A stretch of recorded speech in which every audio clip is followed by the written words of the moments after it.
My name's Angelo, and welcome to We Want Picks. This is the only channel dedicated to UFC fight picks and DraftKings lineups run by MMA insiders and professional fighters. Every week, I join Dan Kramer and Nick Newell, two longtime professional fighters that have fought at the highest levels on the planet, as well as Jacob Lyons, a skinny kid from Indiana. So join us every single week for our full fight card breakdowns, our individual fight card breakdowns, our betting guide, and our DraftKings lineups. All right, what's going on, guys? Special intro today from the People's Champ because it is a special day. It is somebody's birthday, and I just want to make sure I intro this video for this special somebody. Let me, on behalf of Dan and We Want Picks, wish you a happy birthday, Angelina Jolie. You have affected my life in so many positive ways. Original Sin, that movie changed my life forever. It changed my life. It changed a few sheets.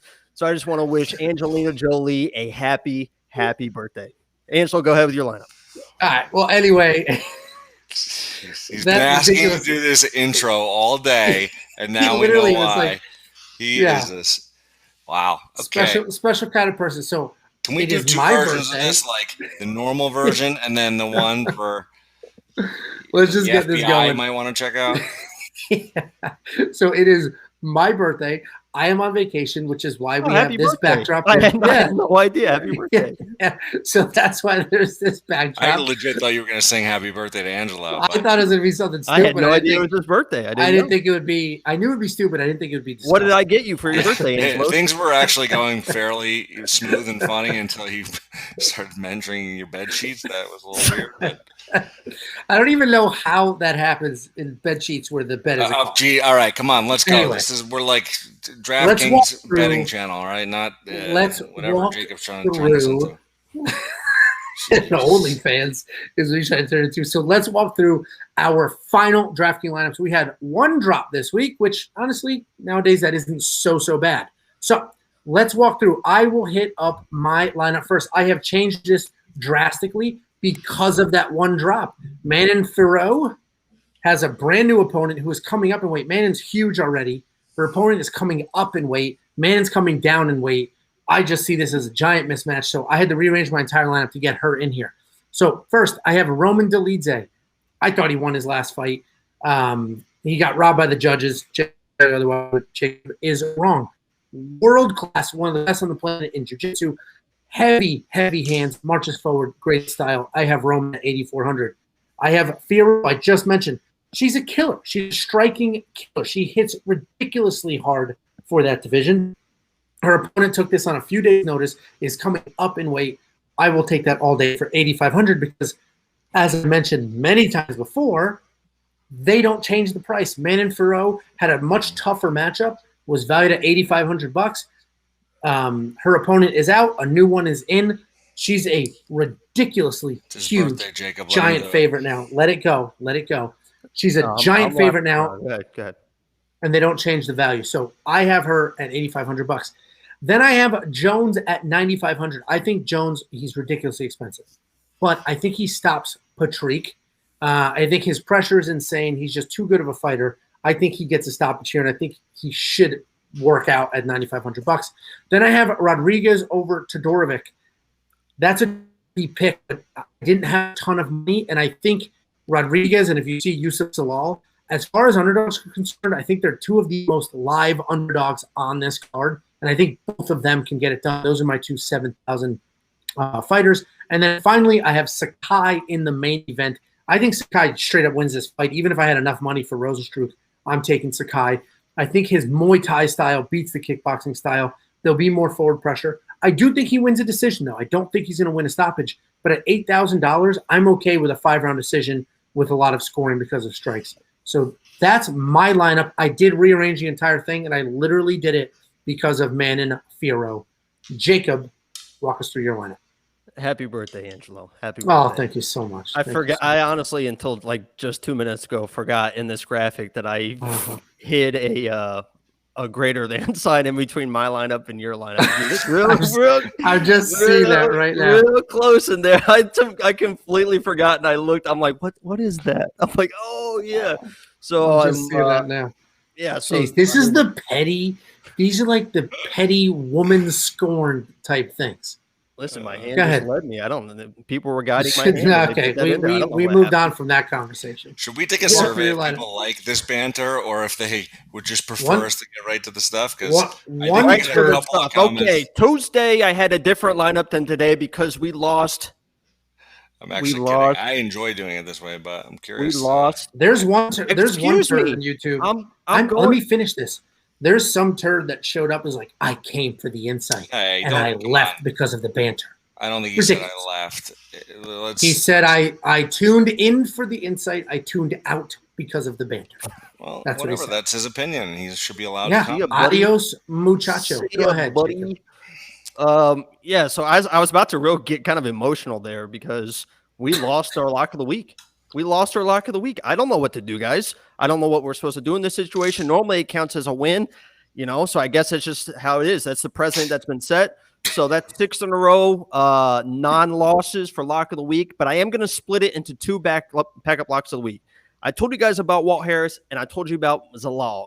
I didn't have either one of them in my lineup on Tuesday. Lock of the week dropped, so I took both my backup lock of the weeks. I combined them into my lineup, so now I have 2 lock of the weeks. If they lose, doesn't count against me. If they win, they both count as wins. So we could end this week with an 8-fight lock of the week streak, which is incredible. So those were the changes I made. I still went with Baeza, with Tom Breeze, with Jordan, and people are like hating on Jordan. I don't understand. He is a dominant grappler. He's going to pick this dude up, slam him down, do whatever he wants. He's going to win the fight. He's going to dominate.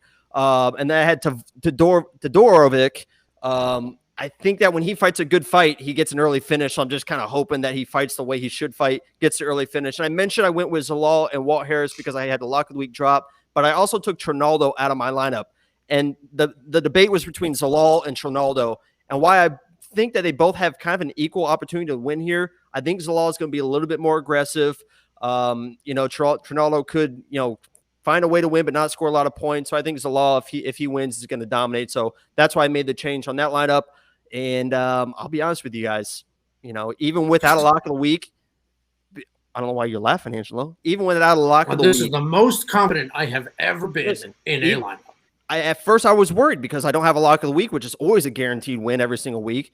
And then I realized I have 2 lock of the weeks, honestly. So this is going to be another 6-0 lineup. I swear. I'm pretty sure it's going to be another 6-0 lineup.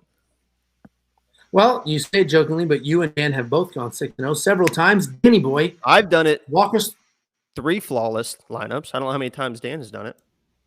All right. Before Dan does his lineup, you'll notice I did it one time where I actually went 5 for 6 and still beat you when you went 6-0, I think. Well, we both went 6-0. No, you both went 6-0. Yeah. Well, that'll be the next one. So anyway, you guys will notice no lineup from Nick Newell, but a beautiful headshot. Nick fights a week from today. We're filming this on Friday. Nick fights next Friday at Bellator 260. He is 100% focused on training camp. He has to check into the hotel. He has a million things to tie up and do before then. So no lineup from Nick this week. But next week, we will be live streaming, doing a fight companion for his fight. Obviously, Nick is a part of this channel. I'm his manager. It will be nerve-wracking. I hate watching these guys fight. But anyway, no lineup from Nick, but that is why you have a headshot, and that is why you haven't seen him the last few weeks. Are there odds out yet on this fight? I'll have to check. Oh, I'm going to check Bet Online on about that. Put a little cash on my boy Nick. Next weekend. All right. That'll be fun. All right. So I'll run through mine real quick. So I made some changes this week. It was also predicated about Fiorot and the last-minute opponent change. And I'll be honest, at first, when I saw that new opponent, from what I saw in some video. Yeah, she's undefeated. It's like, uh-oh. Well, she's also a jiu-jitsu, apparently a pretty good jiu-jitsu girl. So I was like, oh, man, maybe I'll stay away from this. But I looked at her opponents. Not one of them has a winning record. Every single one of them has a losing record. And some of them are like 1-5. I think one was 0-3. So short notice, not a ton of experience. Jiu-jitsu or not, Fiorot has been taking this very seriously for a while.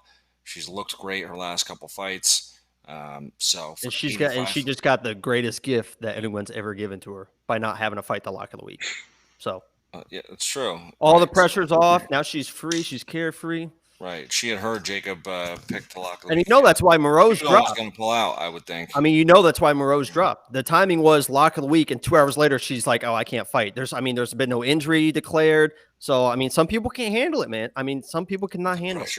What a great lock of the week pick you had. Somebody who couldn't handle the pressure. She bailed me out. It is great for him because then he just counts as a win and then picks 2 backups. So if one of those 2 win, then he says Jacob's going to go 10-0. See, that's not hard, Angelo. Dan got it. He understands. Dan's going to go. Jacob's going to go 10. Backups, so we just go back to the. Dan gets it. I mean, thank you. Jacob's going to make lock of the week T-shirts 10-0 in 4 weeks. However, that's possible. Nobody knows. But finish your lineup, Daniel. All right, so let me run through this. So I put Breeze in there as well, $9,200 over Arroyo. I think his striking will get it done here. He's a heavy favorite. I think he's very live for a knockout. I think he should score a good amount of points. And from what I had left in my budget, 9,200, I thought he was the best fit.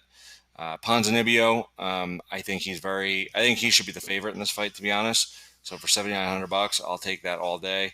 And I think at a minimum, this fight should be a striking battle. Both guys should throw a ton of strikes. There should be a ton of action. So for $7,900, I like him.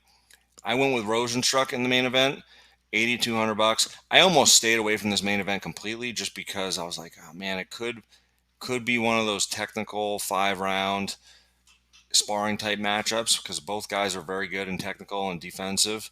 But it's a 5-round fight, and they both do move forward a lot. It's not like Gane or in the last fight where he was always kind of evading punches. So I went with Rozenstruik. I think he'll win the fight. And in a 5-round fight for $8,200, it's a very good value. Then I took Tybura over Harris. We talked about this earlier in our betting breakdown and a few other videos. I think he's going to weather the storm from Harris early in that first round. I think take over in the second or third round and probably get a stoppage. So for $8,700, if I can get some good ground and pound volume out of him once he starts getting takedowns, it should be a good score. And then last I have Zalal. I think we all have Zalal in this one, right? Yep. Yeah, I think he's probably the most live underdog on the card. I personally think he should be the favorite. Just going to come down to his game plan. Got to be aggressive. Got to move forward and wrestle. And then at the end of the fight, I think his conditioning will take over. And I think he could make it. I think he could make this line look very wrong. Let's put it that way. So for $7,400, I got him in there, and I think he's going to get a good amount of points as well. So that's my lineup. I'll be ready to collect my Venmo from Angelo. Jacob, I don't know if we're betting this week, but I'd love to. This game. We've done this before. Okay. Yeah. All right. So anyway, those are our final lineups. If heaven forbid something changes and there's a drop even more last minute, we'll get you something out. So make sure you subscribe to the channel. Make sure you follow us on Facebook and Twitter and all of the above, and we will get you updates as they come in. Let us know in the comments whose lineup you like best. And if you're into betting, check out our betting videos and go to wewantpicks.com/bets. And also, if you're just diehard daily fantasy, we have a monkey knife fight. It's different daily fantasy. Instead of building lineups and competing against other people, you pick basically the over-under on how many strikes will be thrown in a fight, and you're only competing against the line and competing against the website, not other people. Let us know in the comments whose lineup you like best and what your lineups look like. We will see you Saturday.